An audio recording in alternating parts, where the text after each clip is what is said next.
ರಾಜ್ಯದಲ್ಲಿ ಕಾಂಗ್ರೆಸ್ ಸರ್ಕಾರ 3 ವರ್ಷ ಪೂರೈಸಲಿರುವ ಹಿನ್ನೆಲೆ ಕಳೆದ 2.5 ವರ್ಷಗಳಲ್ಲಿ ಸಮರ್ಪಕ ಆಡಳಿತ ನೀಡದೆ ಭ್ರಷ್ಟಾಚಾರದಲ್ಲಿ ತೊಡಗಿದೆ ಎಂದು ಬಿಜೆಪಿ ರಾಜ್ಯಾಧ್ಯಕ್ಷ ಬಿವೈ ವಿಜೇಂದ್ರ ಆರೋಪಿಸಿದರು.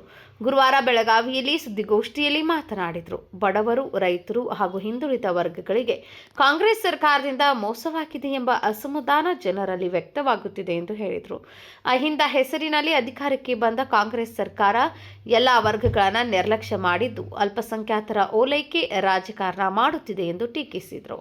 ಅಲ್ಪಸಂಖ್ಯಾತರ ಕಲ್ಯಾಣ ಇಲಾಖೆಯ ಮೂಲಕ ಬಡ್ಡಿ ರಹಿತ ಸಾಲ ಘೋಷಣೆ ಮಾಡಿರುವುದನ್ನು ಉಲ್ಲೇಖಿಸಿದ ಅವರು, ಅಲ್ಪಸಂಖ್ಯಾತರಿಗೆ ಕೊಡಬೇಡಿ ಎಂದು ನಾವು ಹೇಳುವುದಿಲ್ಲ, ಆದರೆ ಇತರೆ ಸಮುದಾಯಗಳ ಸ್ಥಿತಿ ಏನು? ಅವರು ಮುಖ್ಯಮಂತ್ರಿ ಸಿದ್ದರಾಮಯ್ಯ ಅವರ ಕಣ್ಣಿಗೆ ಕಾಣುತ್ತಿಲ್ವೇ ಎಂದು ಪ್ರಶ್ನಿಸಿದರು. ನುಡಿದಂತೆ ನಡೆದ ಸರ್ಕಾರ ಎಂಬ ಘೋಷಣೆಯ ವಿರುದ್ಧವೂ ಅವರು ಆಕ್ರೋಶ ವ್ಯಕ್ತಪಡಿಸಿ, ರಾಜ್ಯದ ಜನರು ಕೇಳಿ ಬೇಸತ್ತಿದ್ದಾರೆ ಎಂದು ಹೇಳಿದರು. ಹಿಂದುಳಿದ ವರ್ಗಗಳ ವಿದ್ಯಾರ್ಥಿಗಳಿಗೆ ಸಮರ್ಪಕವಾಗಿ ವಸತಿ ಸೌಲಭ್ಯ ಸಿಗುತ್ತಿಲ್ಲ.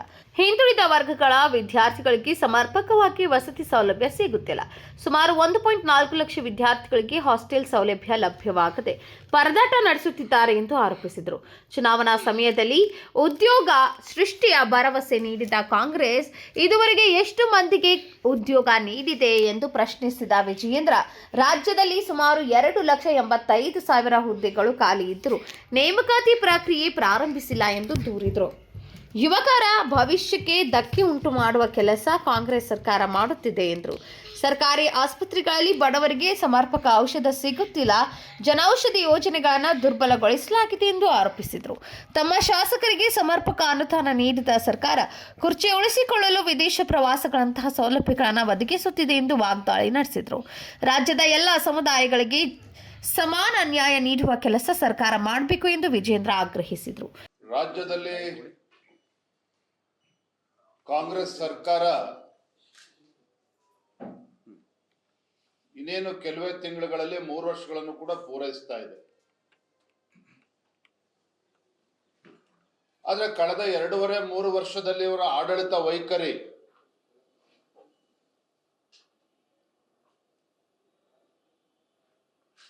ಇವರ ಯೋಗ್ಯತೆಗೆ ಯಾವುದೇ ಒಂದು ಅಭಿವೃದ್ಧಿ ಕೆಲಸ ಕಾರ್ಯಗಳನ್ನ ಮಾಡೋದಕ್ಕೆ ಸಾಧ್ಯ ಆಗಲಿಲ್ಲ. ರಾಜ್ಯದಲ್ಲಿ ಭ್ರಷ್ಟಾಚಾರಕ್ಕೆ ಸೀಮಿತವಾಗಿರುವಂತಹ ಈ ಕಾಂಗ್ರೆಸ್ ಸರ್ಕಾರ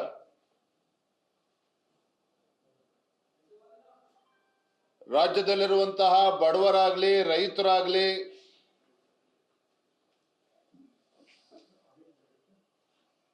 ಹಿಂದುಳಿದ ವರ್ಗಗಳು, ಪರಿಷ್ಠ ಜಾತಿ ಪರಿಷ್ಠ ಪಂಗಡಗಳು, ಈ ಸಮುದಾಯಗಳೆಲ್ಲವೂ ಸಹ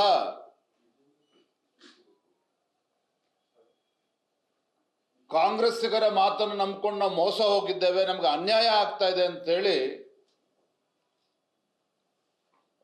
ರಾಜ್ಯದೆಲ್ಲೆಡೆಗೂ ಕೂಡ ಈ ಚರ್ಚೆಗಳು ಪ್ರಾರಂಭ ಆಗಿದೆ. ಅಹಿಂದ ಹೆಸರೇಳಿಕೊಂಡು ರಾಜ್ಯದ ಚುಕ್ಕಾಣಿ ಹಿಡಿದಿರುವಂತಹ ಸಿದ್ದರಾಮಯ್ಯನವರ ನೇತೃತ್ವದ ಈ ಕಾಂಗ್ರೆಸ್ ಸರ್ಕಾರ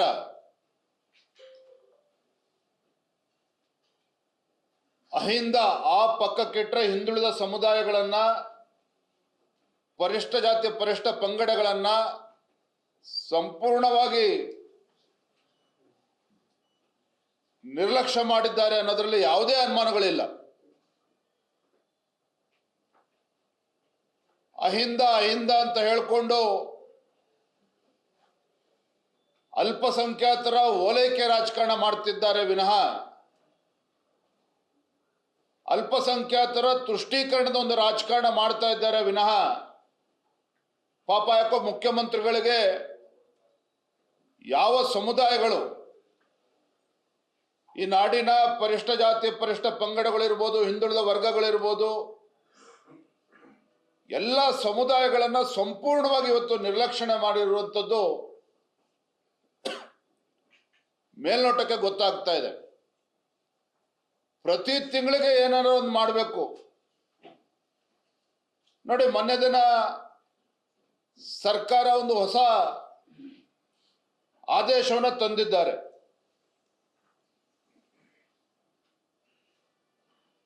ಮೈನಾರಿಟಿ ಡೆವಲಪ್ಮೆಂಟ್ ಕಾರ್ಪೊರೇಷನ್ ಅಲ್ಲಿ ಅಲ್ಪಸಂಖ್ಯಾತ ಬಂಧುಗಳಿಗೆ one time settlement scheme, OTS scheme,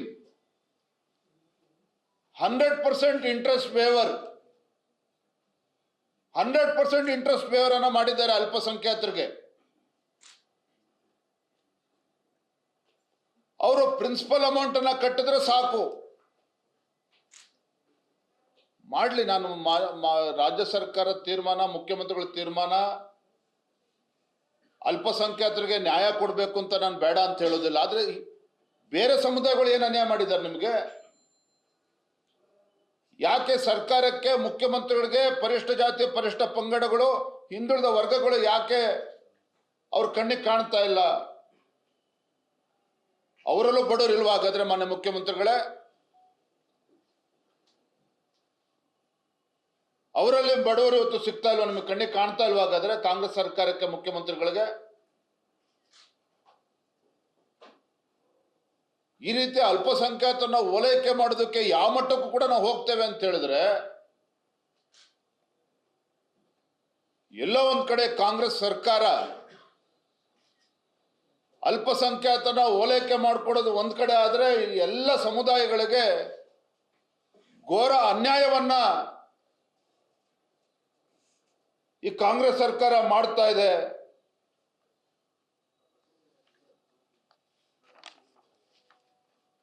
ನೋಡಿ, ರಾಜ್ಯದಲ್ಲಿ ಎಂತ ಪರಿಸ್ಥಿತಿಗೆ ಬಂದಿದೆ ಅಂತ ಹೇಳಿದ್ರೆ, ನುಡಿದಂತೆ ನಡೆದ ಸರ್ಕಾರ, ನುಡಿದಂತೆ ನಡೆಯುತ್ತಿರುವ ಸರ್ಕಾರ, ಕೇಳಿ ಕೇಳಿ ಕೇಳಿ ಕೇಳಿ ರಾಜ್ಯದ ಜನರ ಕಿವಿ ಚಿಟ್ಟಿಡಿದು ಹೋಗಿದೆ.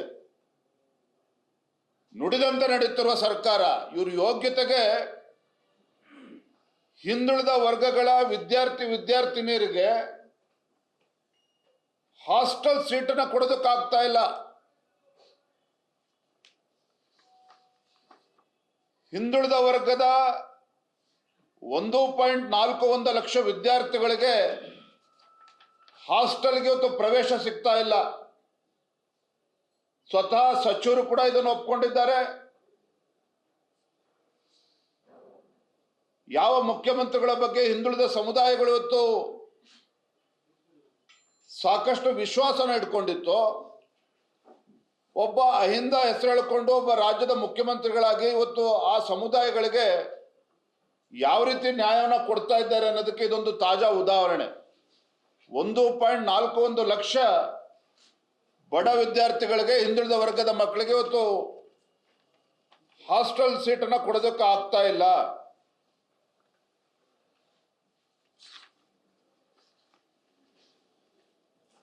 ಹಿಂದುಳಿದ ವರ್ಗಗಳ ಬಗ್ಗೆ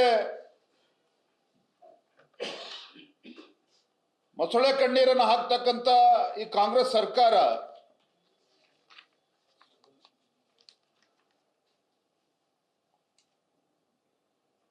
ಯಾವುದೇ ನ್ಯಾಯವನ್ನು ಕೊಡೋದಕ್ಕೆ ಅವರಿಗೆ ಸಾಧ್ಯ ಆಗ್ತಾ ಇಲ್ಲ.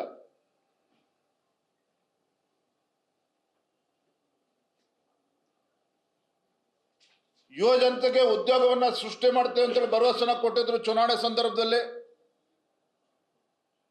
ಕೇಂದ್ರ ಸರ್ಕಾರದ ಮೇಲೆ ಪದೇ ಪದೇ ಆರೋಪವನ್ನು ಮಾಡ್ತಾರೆ. ಆದ್ರೆ ನಿಮ್ಮ ಸರ್ಕಾರ ಏನ್ ಮಾಡ್ತಿದೆ ಮಾನ್ಯ ಮುಖ್ಯಮಂತ್ರಿಗಳು? ಹಾಗಾದ್ರೆ ರಾಜ್ಯದಲ್ಲಿ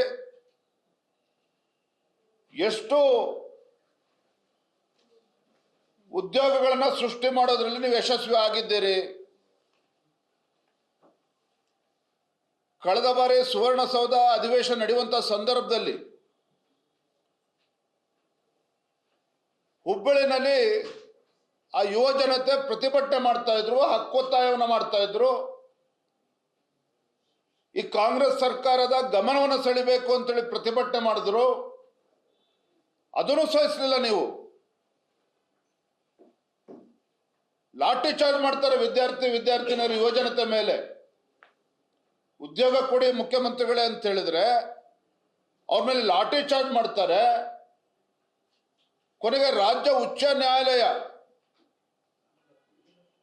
ಮಧ್ಯಸ್ಥಿಕೆ ವಹಿಸಿ ಮುಖ್ಯಮಂತ್ರಿಗಳ ಒಂದು ಅಪಾಯಿಂಟ್ಮೆಂಟ್ ಕೊಡೋದಕ್ಕೆ ರಾಜ್ಯ ಉಚ್ಚ ನ್ಯಾಯಾಲಯ ಮಧ್ಯಸ್ಥಿಕೆ ವಹಿಸುವಂತ ಪರಿಸ್ಥಿತಿ ನಿರ್ಮಾಣ ಆಯಿತು. Rajashekhar Hiremath, MM news, Belagavi.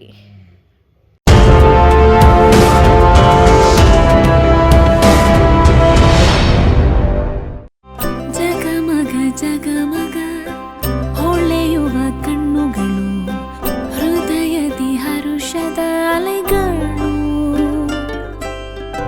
ಬಂದಿದೆ ಶುಭಗಳಿಗೆ ಪ್ರೀತಿಯ ಗಳಿಗೆ, ರೇಷ್ಮೆಯಲ್ಲಿ ಸುತ್ತಿದ ಸ್ವರ್ಣಗಳಿಗೆ.